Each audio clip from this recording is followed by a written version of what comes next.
शिवांशु अग्रवाल की ऑलमोस्ट सारी videos in videos की कॉपी है, लेकिन सबसे इंटरेस्टिंग बात यह है कि इन ओरिजिनल वीडियोस पर जितना व्यूज है उससे 3 से 4 गुना ज्यादा व्यूज शिवांशु के कॉपी पेस्ट वीडियोस पर आया है। पहले मुझे भी लगा कि शिवांशु के इतने व्यूज 3D एडिटिंग की वजह से आ रहे होंगे, लेकिन जब मैंने उसके चैनल को डीपली एनालाइज किया तब मुझे समझ में आया कि सीक्रेट एडिटिंग में नहीं बल्कि साइकोलॉजिकल पैकेजिंग में है।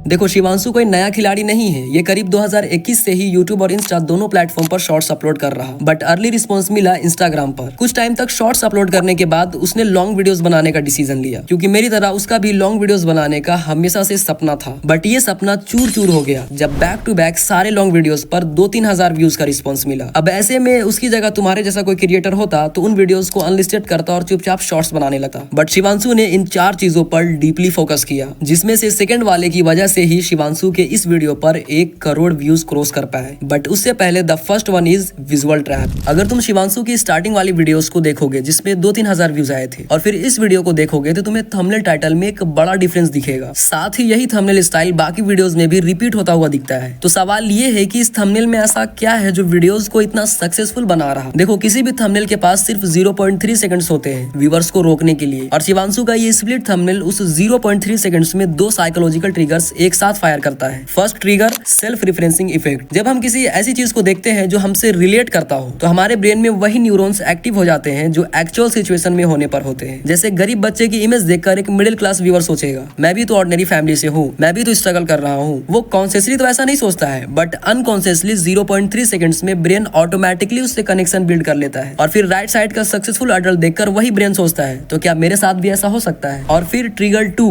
नैरेटिव क्लोजर, ब्रेन को पूरी तरह लॉक कर देता है। ह्यूमन ब्रेन एक चीज से बहुत ज्यादा डरता है, इनकम्प्लीट स्टोरीज। जो काम आधे अधूरे रह जाए ब्रेन उसे बार बार याद करता रहता है। थंबनेल में चाइल्ड और अडल्ट दोनों दिख रहे हैं, मतलब शुरू और अंत तो है, लेकिन बीच की जर्नी वो मिसिंग है। और फिर जब व्यूअर टाइटल देखता है तो जो क्यूरियोसिटी अनकॉन्शियस दिमाग में था वो अब कॉन्शियस में आ जाता है, और इसी क्यूरियोसिटी गैप को फिल करने के लिए व्यूअर मजबूरन इस थंबनेल पर क्लिक कर देता है। नाउ शिवांशु इस तरह से वीडियो पर क्लिक तो करा लेता है, बट व्यूअर्स को होल्ड कैसे करता है, क्योंकि सिर्फ CTR बढ़ा लेने से वीडियोस वायरल नहीं होते। तो इसे समझने से पहले एक और फैक्टर समझ लो जो इन सब से ज्यादा इंपॉर्टेंट है। अगर तुम शिवांशु की सक्सेसफुल वीडियोस को ध्यान से देखोगे तो तुम्हें एक पैटर्न दिखेगा, दैट इज एवरग्रीन टॉपिक्स। ऐसे टॉपिक्स जो आज भी रिलेवेंट है और 5-6 साल बाद भी रिलेवेंट रहेंगे, मतलब लॉन्ग टाइम तक व्यूज आते रहते हैं, जिससे चैनल की क्रेडिबिलिटी बढ़ती है। टॉपिक सिलेक्शन में शिवांशु ने बहुत स्मार्टली काम किया है। उसने मोस्टली उन्हीं टॉपिक्स को कवर किया जो पहले से ही यूट्यूब पर अच्छे खासे व्यूज के साथ थे, मतलब प्रूवन टॉपिक्स थे। साथ ही इन टॉपिक्स में एक और कॉमन फैक्टर है, non brands and personalities. Haldiram, Byju's, Rolex, Tata, in brands को कौन नहीं जानता है यार। और जिस ब्रांड को हम ऑलरेडी पहचानते हैं तो उसके राइज या डाउनफॉल के बारे में जानने में हमें क्यों ही इंटरेस्ट नहीं होगा। बस ऐसे टॉपिक्स का यूज करके शिवांशु ने अपने व्यूज को 2x कर दिया। नाउ वीडियो पर क्लिक करवाने के बाद शुरू होता है शिवांशु का नेक्स्ट स्टेप, हुक एलाइट। जब कोई वीडियो पर क्लिक करता है तो सबसे पहले क्या देखता है? लोग कहते हैं एल्विश भाई आपका टशन ही अलग है, रोज धूप, शूट, पोल्यूशन, उसके बाद भी ऐसा ग्लो। सिंपल है भाई।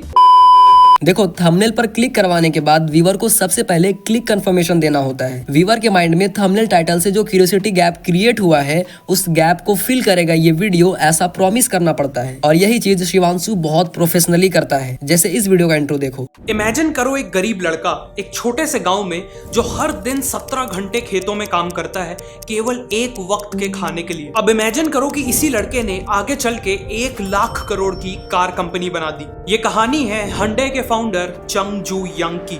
अब तुम इसका थंबनेल देखो। लेफ्ट साइड में एक भिखारी सा बच्चा खड़ा है जो राइट साइड एक दिन बड़ा होकर हंडई जैसा कार ब्रांड खड़ा कर देता है। बस यही सेम चीज तो तुम्हें इंट्रो में भी बोला गया। लेकिन अगर शिवांशु क्लिक कंफर्मेशन करने में थोड़ा भी डिले कर देता तो सारा मेहनत बेकार हो सकता था, क्योंकि 50% ऑडियंस इंट्रो में ही वीडियो छोड़ देते हैं। इसलिए शिवांशु ने अग्रेसिवली 30 सेकंड्स रूल का यूज किया है। तुम उसके किसी भी वीडियो का इंट्रो लेंथ देख लो, तुम्हें सबका 30 सेकंड्स के अंदर ही मिलेगा। नाउ इतना कुछ सुनने के बाद एक क्वेश्चन आता है कि अगर मार्केट में ऑलरेडी शिवांशु से भी बड़े क्रिएटर मौजूद थे जो सेम इन्फॉर्मेशन और नॉलेज सेम तरीके से दे रहे हैं, तो लोग शिवांशु को ही as a long form new creator क्यों देखेंगे जिसका ट्रस्ट स्कोर कम है? वेल, ऐसे में एक न्यू क्रिएटर के पास अपना खुद का एक यूएसपी होना चाहिए, कुछ ऐसा जो बाकी एस्टेब्लिश क्रिएटर्स के पास नहीं है, चाहे वो एडिटिंग, स्क्रिप्टिंग या फिर बोलने का स्टाइल ही क्यों ना हो। देखो, 2023 में AI image generator, mid journey जैसे टूल्स का ट्रेंड चल रहा था, और इन टूल्स का सही इस्तेमाल के बारे में शिवांशु के दिमाग में एक आइडिया आता है। क्योंकि उस टाइम क्रिएटर्स अपनी वीडियोस में विजुअल्स के लिए फ्री स्ट्रोक इमेजेस और वीडियोस का इस्तेमाल करते थे, जिससे दो प्रॉब्लम होती थी। एक तो स्क्रिप्ट के हिसाब से एग्जैक्ट विजुअल ढूंढना नेक्स्ट टू इम्पॉसिबल होता और दूसरा एक्यूरेट विजुअल ना होने से स्टोरी टेलिंग वीक पड़ती। और इन्हीं प्रॉब्लम्स को एआई टूल्स एक झटके में सॉल्व कर रहा था। बस क्या, शिवांशु ने इसी अपॉर्चुनिटी का फायदा उठाया, 3D एडिटिंग और एआई इमेज को मर्ज करके एक इंटरेस्टिंग एडिटिंग स्टाइल क्रिएट किया। और इसी एडिटिंग स्टाइल की वजह से शिवांशु के स्टोरी टेलिंग में काफी ज्यादा क्लियरिटी दिखी, जिससे वॉच टाइम बढ़ा। और साथ ही मार्केट में एक भी क्रिएटर ऐसा नहीं कर रहा था, जिससे शिवांशु का यही यूनिक सेलिंग पॉइंट भी बना। नाउ अब इन सबको समराइज करते हैं ताकि तुम्हें सब कुछ क्लियरली समझ आ सके। शिवांशु ने सबसे पहले पैकेजिंग पर फोकस किया। उसने एवरग्रीन और नॉन टॉपिक्स को चुना। उसके बाद टाइटल थंबनेल को क्लीन एंड रिलेटेबल बनाया। देन जो प्रॉमिस थंबनेल में किया वही चीज इंट्रो में भी दिखाया, वो भी कम से कम टाइम में। और फिर अपने एडिटिंग स्टाइल से क्लियर और शार्प स्टोरी टेलिंग डिलीवर किया, जिसकी वजह से मार्केट में उसका एक अलग पहचान बना।